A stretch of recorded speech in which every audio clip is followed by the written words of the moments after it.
الحمد لله نحمده ونستعينه ونستغفره ونؤمن به ونتوكل عليه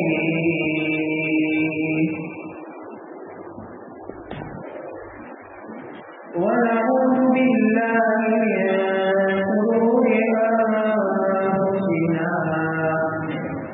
ومن سيئات أعمالنا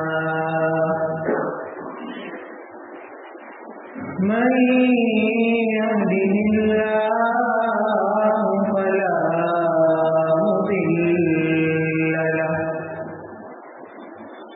ومن يضلله فلا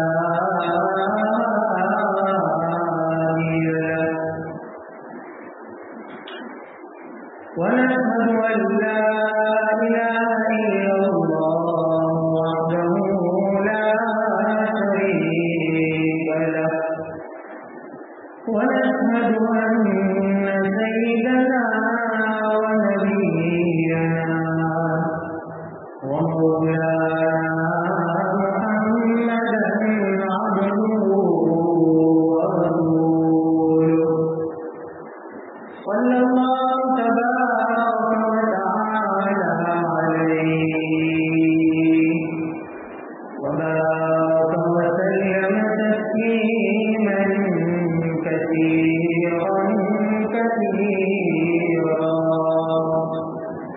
أما بعد فأعوذ بالله من الشيطان الرجيم بسم الله الرحمن الرحيم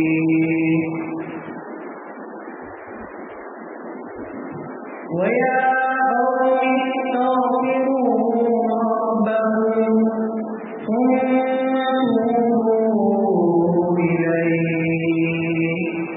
يرسل السماء عليكم مدرارا ويزدكم قوة إلى قوتكم ولا تتولوا مجرمين.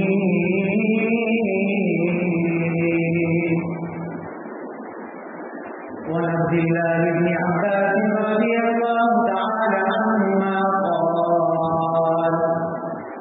قال رسول الله صلى الله عليه وسلم من لزم الاستغفار جعل الله له من كل ضيق مخرجا ومن كل هم فرجا ورزقه من حيث لا يحتسب أو كما قال عليه الصلاة والتسليم. صدق الله العظيم وصدق رسوله النبي الكريم ونحن على ذلك من الشاهدين والشاكرين والحمد لله رب العالمين.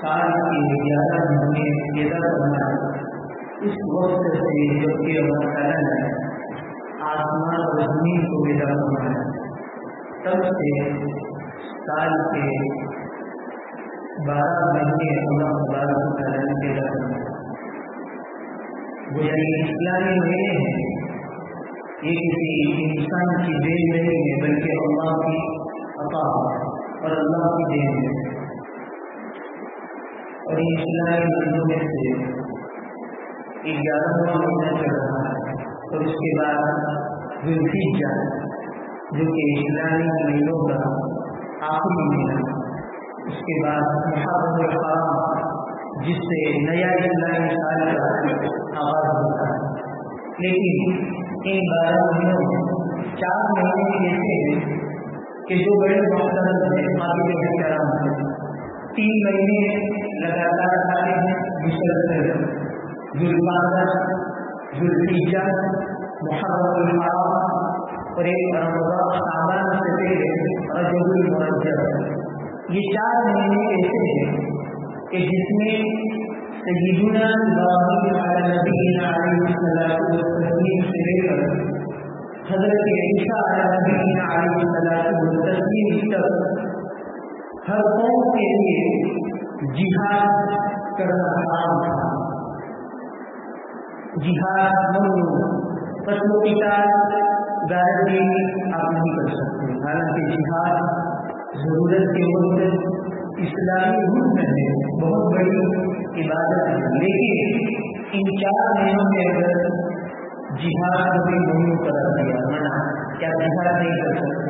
لیکن نبی کریم صلی اللہ علیہ وسلم کو جب نبی بنا کر بھیجا گیا تو اس حرمت کو ختم کر دیا گیا کہ اب آپ جہاد کر سکتے ہیں ان 4 مہینوں میں.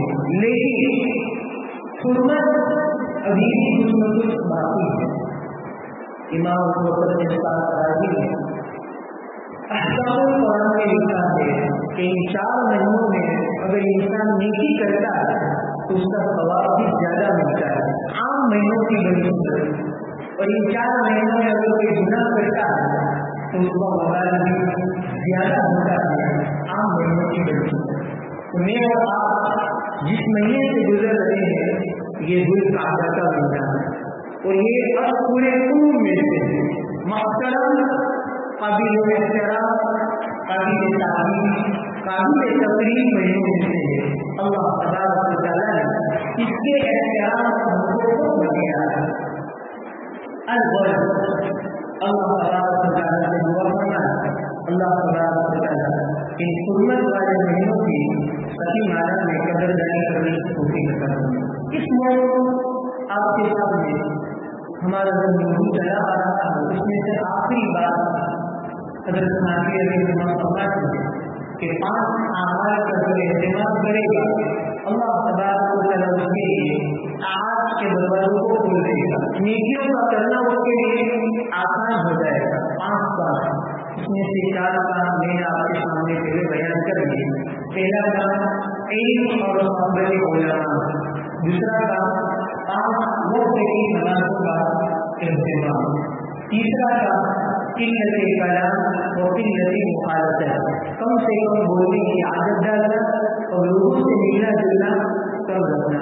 چوتھی چیز مراقبہ و محاسبہ، روزانہ رات کے وقت دین کے اعمال کا جائزہ لینا ہے.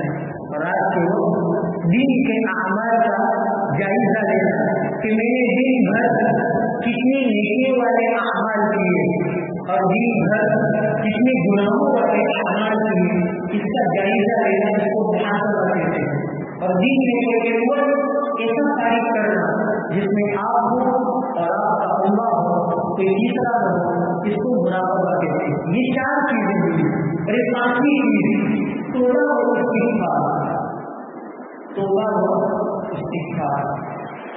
اللہ تبارک و تعالیٰ نے انسان کو پیدا فرمایا تو انسان کے لیے اللہ تبارک و تعالیٰ نے 2 راہیں رکھی ہیں. ایک شیطانی تعبودی راہ کو رکھا ہے اور ایک رحمان کی راہ کو رکھا ہے.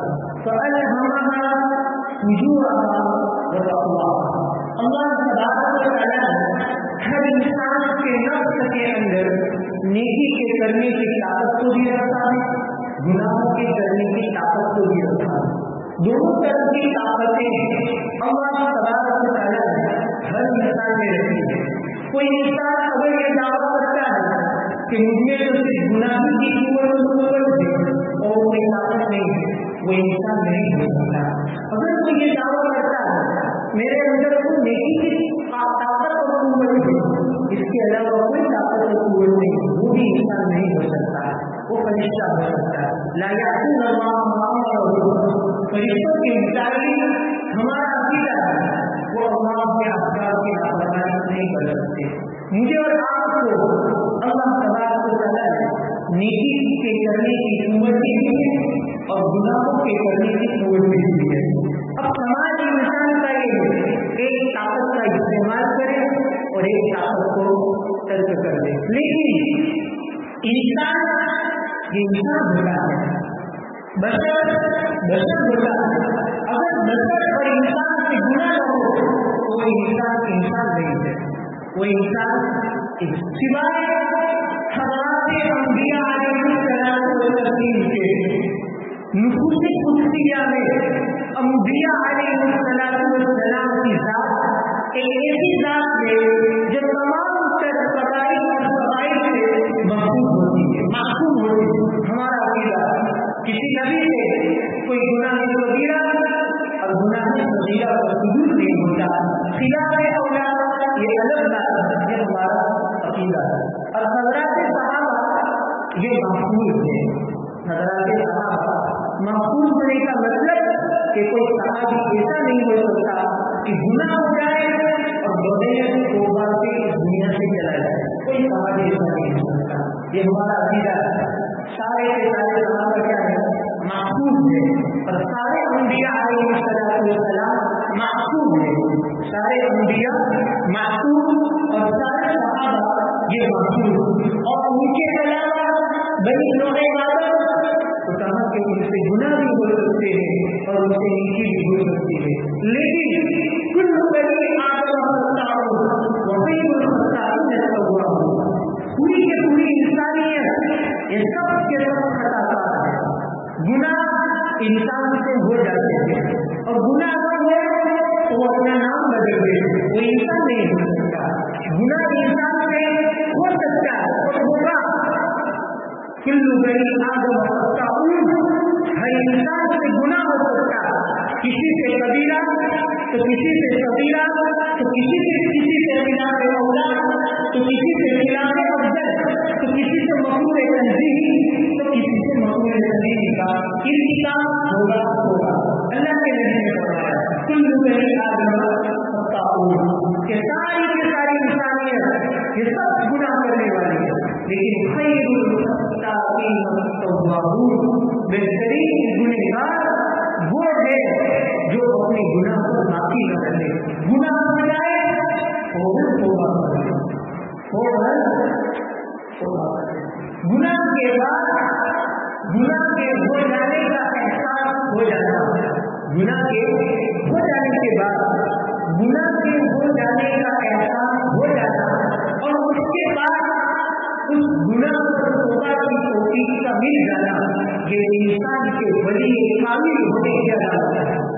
یہ انسان کے کامل مومن ہونے کی علامت ہے. اللہ کے نبی نے فرمایا اذا صدقت وساعت سیئۃ فانت مؤمن، کہ جب نیکی کرنے کے بعد دل میں خوشی محسوس ہو اور گناہ کرنے کے بعد دل میں تکلیف محسوس ہو، افسوس، ندامت، تعلم القلب جس کو عربی زبان میں کہتے ہیں، یہ کیفیت پیدا ہو جائے. آپ نے فرمایا وہ مومن ہے، کامل مومن ہے. وہ کیا ہے؟ کامل مومن. اب ہر انسان کو گناہ ہو جاتے ہیں، لیکن افسوس کی بات یہ ہے کہ انسان گناہوں کو جمع لیتا ہے. اس لیے حالات آتے ہیں، اس لیے پریشانیاں آتی ہیں.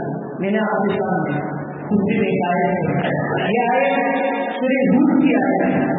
سورہ ہود میں اللہ تبارک و تعالی مختلف انبیاء علیہم کے واقعات کو ذکر کیا. قوم نوح، قوم عاد، قوم ثمود، قوم لوط، قوم شعیب، قوم موسیٰ، مختلف انبیاء علیہم السلام کا، ان کی قوموں کا، ان کی قوموں کے اندر پائی جانے والی برائیوں کا، اور جن برائیوں کی وجہ سے ان پر جو عذابات آئے اس کا، اور پھر امت کے لیے جو پیغام ہے اس کا اللہ تعالیٰ نے تفصیل کے ساتھ پھر تذکرہ فرمایا. وہیں پر حضرت ہود علیہ السلام کی قوم، جس کو قوم عاد کہا جاتا ہے، جس کو قوم عاد، بڑی دلدور جسامت والی قوم، اتنی سخت اور طاقتور قوم تھی کہ حضور کے قدم کی مانی اونچی اونچی ان کا قد اور ان کی لمبائی. لیکن جب اللہ کی نافرمانی پر اترے تو قرآن کریم نے فرمایا ہم نے ان پر مسلسل 7 دن تک اور 8 راتوں تک سب تیز متتابعاً اللہ تعالیٰ نے ہواؤں کو مسلط کر دیا. اس طرح ہوا کو مسلط کر دیا پوری قوم کو اللہ تبارک و تعالیٰ نے نیز کو نابود کر دیا. اللہ نے ختم کر کے رکھ دیا.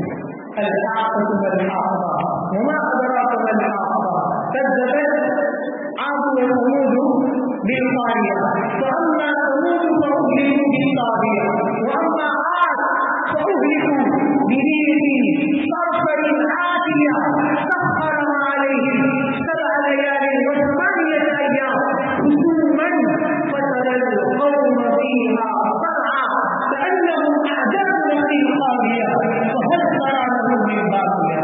قرآن پڑھو آپ کو پتہ چلے گا ہم کیا کریں. اللہ نے بڑی بڑی قوموں کو ختم کر کے اللہ نے نیز کو نابود کر دیا، اور قرآن ختم کرنے کے بعد کہتا فهل ترى لهم من باقية، کیا کسی کو زندہ آتے ہو؟ قرآن پوچھتا مطلب کوئی زندہ رہا نہیں، سب کو اللہ نے ختم کر کے رکھ دیا. یہ عذاب آیا تمہیں آج پر. کیوں عذاب آیا؟ سب سے بنیادی چیز وقت کے نبی کی بات کو انہوں نے ٹھکرا دیا، وقت کے پیغمبر کی بات کو انہوں نے ٹھکرا دیا، اس لیے ان پر اللہ کی طرف سے پکڑا گیا. لیکن ایک نبی کا یہ فریضہ ہوتا کہ قوم پر اللہ کا عذاب آئے اس سے پہلے اپنی قوم کو ڈرا دے، اس سے پہلے اپنی قوم کو ڈرا. حضرت ہود علیہ السلام نے اپنی قوم کو ڈرایا، یا اے میری قوم کے لوگوں اپنے پروردگار سے مغفرت طلب کرو. یا قوم کتنی شفقت بھرا لہجہ حضرت ہود علیہ السلام کا، اے میری قوم کے لوگوں استغفروا ربکم، اپنے پروردگار سے مغفرت طلب کرو، اپنے گناہوں کو معاف کرواؤ. استغفروا ربکم، اپنے ماضی کے گناہوں کو یاد کرو، اللہ کے سامنے رو، گر گراؤ، انابت اللہ، رجوع اللہ، الہا اور داری کی کیفیت اپنے اندر پیدا کرو. تم رسول پھر استغفار کے بعد دوبارہ گناہ نہیں کرنا بلکہ عزم مصمم کرو. ہم ہماری توبہ پر جمے رہیں گے، ڈٹے رہیں گے، گناہ نہیں کریں، یہ ارادہ ہو جائے یہ غلط بات ہے. لیکن توبہ کرتے ہوئے یہ ارادہ کرنا کہ گناہ کروں گا تو یہ توبہ نہیں ہوگی. توبہ کے وقت بھی ارادہ ہونا چاہیے کہ گناہ نہیں کروں گا. ہو جائے یہ الگ بات، ہو جائے یہ الگ بات. حضرت ہود علیہ السلام نے فرمایا اس کا پہلا اثر یہ ہوا یرسل السماء علیکم مدرارا، آسمان پر موسلادھار بارش کو برسائے گا. کیوں؟ اس لیے کہ کوئی ثبوت کوئی آگ پر اللہ تبارک و تعالیٰ نے مسلسل 3 سال تک قحط کو مسلسل کر دیا. 3 سال تک آسمان میں پانی کی ایک بوند نہیں بچا. مسلسل 3 سال تک صرف اسی تعداد میں اور اسی سزا میں کہ تم نے وقت کے پیغمبر کی نافرمانی کی. اس وقت حضرت ہود نے اپنی قوم کو جو خطاب کیا، قوم عاد کا پورا کے پورا نقشہ اگر ہم دیکھتے ہیں اس